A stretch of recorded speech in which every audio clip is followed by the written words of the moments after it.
Hi, and welcome to Real Life with Jenny. My name's Jenny Senaparatna. Grab your favorite drink and a snack, and we will get started. Today, I have Georgia Peach green tea because I just needed a little sweet this morning, and I have a homemade Rice Krispie treat. They always remind me of my grandmother.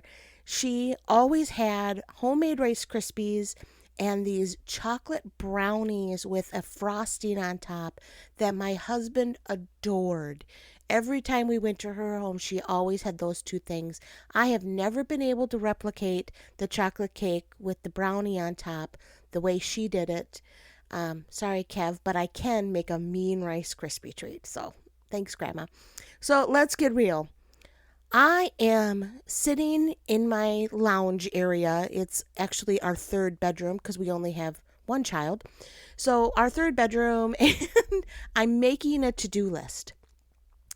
Yes, the dreaded to do list. And you're making your to do list, and you know, as you're making this list, that there is no way that you're going to be able to accomplish everything that's being put on this list because there is no time for all of these things to happen.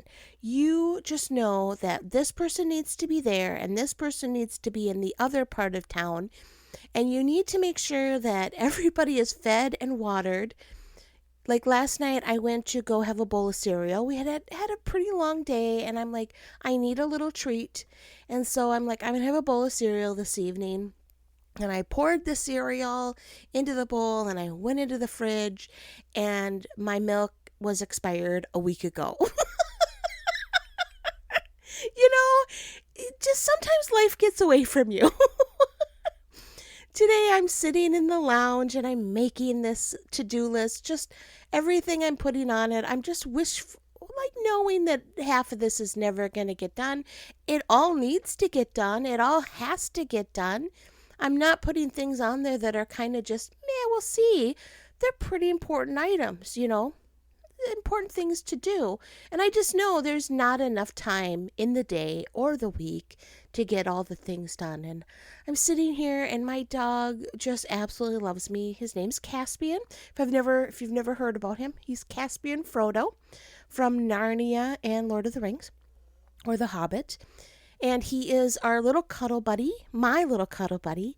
And he loves to sit on the couch behind my head and put his head on my shoulder as I do the podcast, or I'm in here working, or just doing, life things. And so today he jumps up on the back of the couch and bonks his head on the wall. Never happened before.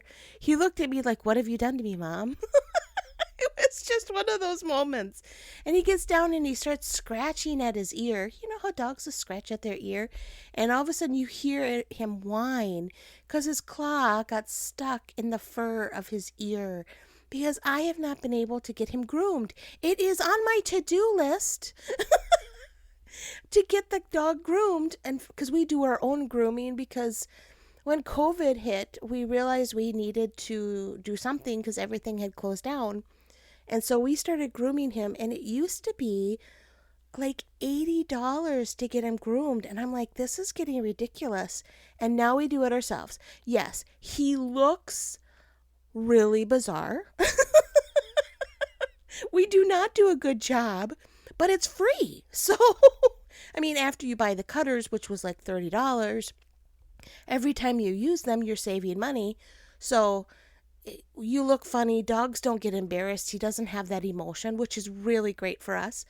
But he really needs to be groomed. And it's on my to-do list. I just written it down. Groom Caspian. And then realized I needed to up that and move that up.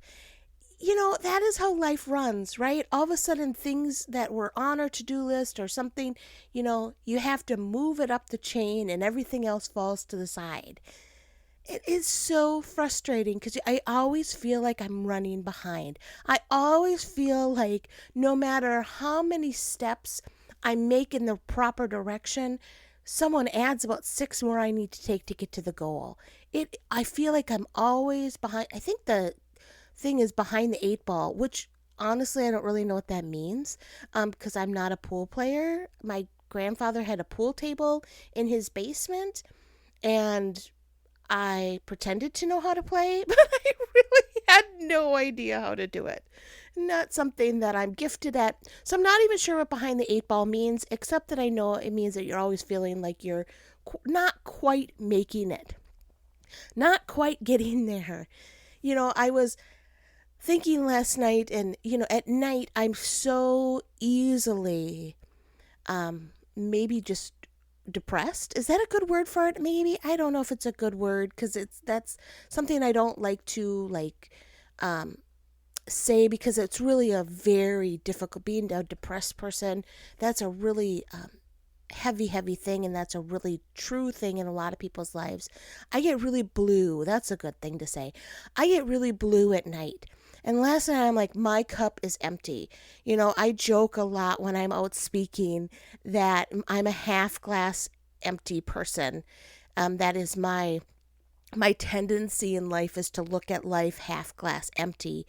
And last night I'm like, Lord, my cup is empty. It is just complete. There is nothing. There is not even a ring at the bottom of fluid. It is just completely empty. I am exhausted. I don't have a lot more to give. And I have a really full week ahead. I know a lot of you are going, oh yeah, that's my every night, right? Like you just get to the end of the night. You've given all you have, and there's not much left.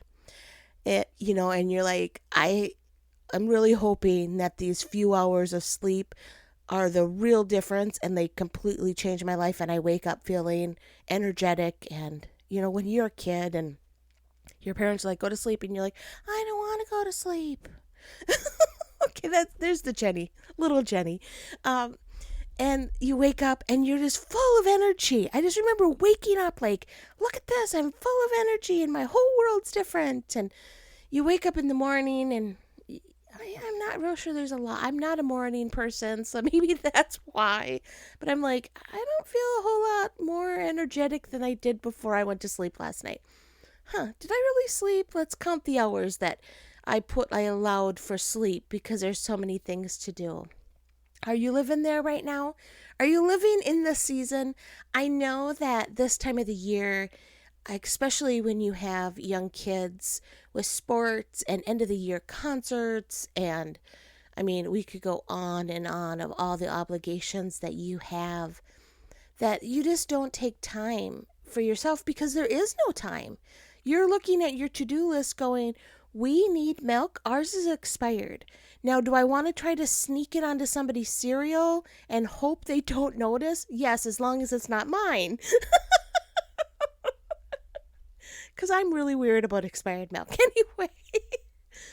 But you need to go get milk, which means a grocery store run, which also means I need to know what we need. I can't just go to the grocery store and pick up whatever I feel like. I'm no longer at that stage in life where I could just, when I was a teenager, early 20s, I could just go to the store and pick up a bag of chili cheese Doritos and a Coke, and that was good for the day. I'm not at that point. Now I'm like, what fruits and vegetables do we need? And make sure we have all the things for breakfast and all the sandwich fixings, and make sure, so then you got to make this whole list. So now I have a list to make the list. It's actually on, oh my goodness gracious, I'm so embarrassed. It's actually on my to-do list to make a list for the groceries. That's where we are. I am so like, what has happened to my life? And where am I going with this?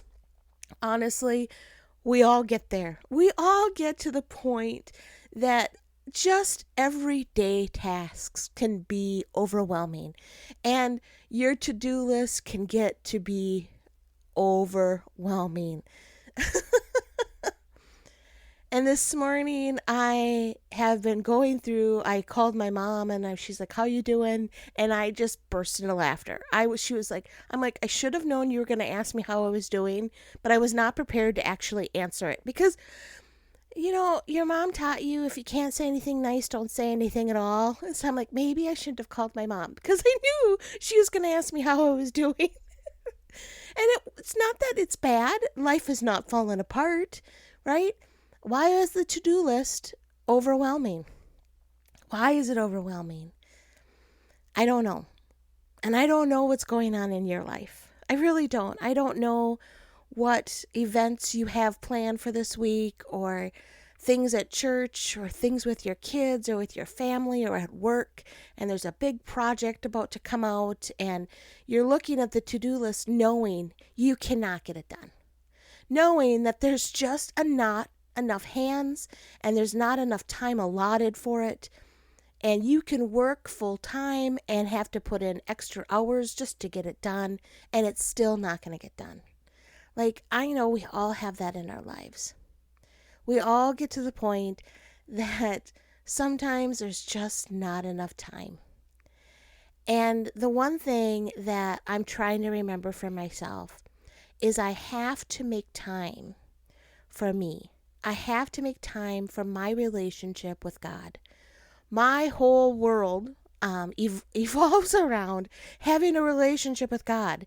Now, my job happens to be hearing from God and saying things that He's told me. And I am so caught up in my lists of I have to do all these things that I don't have time to just be quiet and sit and hear God's voice. Like, this is kind of a fundamental problem. This is not good. I know my husband was a pastor for many, many years. And I know that, a pastor has to come up with a fresh sermon every single week. And you don't just come up with fresh sermons because you have them on the top of your head. Maybe for the first couple months, maybe even years, you have things from your past that you can share and things that you've learned. But if you're not reading the Bible and getting fresh inspiration, you have nothing new to share. And that's really what I feel like right now. I feel like I have nothing new to share because I'm not taking the time to be in the Word of God. I'm not taking the time to pray because my to-do list is so overwhelming. Because I need to get the things done on my to-do list, but I can't do my to-do list unless I hear from God.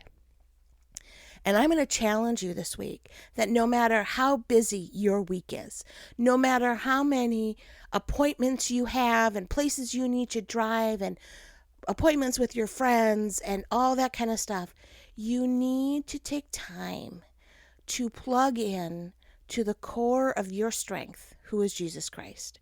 He is the one that gives us strength. I love the verse, "My yoke is easy and my burden is light." And that really talks about that so often our to-do list is not light and our to-do list is not easy and it is overwhelming. And sometimes you need to bring it and say, God, I need your yoke. I need your to-do list because I am overwhelmed. Now, I'm not saying He's going to take stuff off of your plate. Like, my husband came in today and he's so sweet. And he's like, what can I do on your to-do list? So I read him my to-do list and he's like, yep, nothing. Okay. And I'm like, yeah, you really can't take any of this or I would have put it on your to-do list. But God's yoke is easy and His burden is light. And we need to take a moment or two.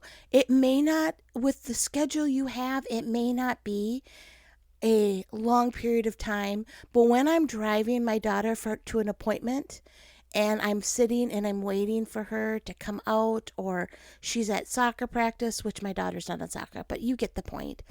I can spend a couple minutes during that, turning on some praise and worship and refocusing on the one that really gives me strength.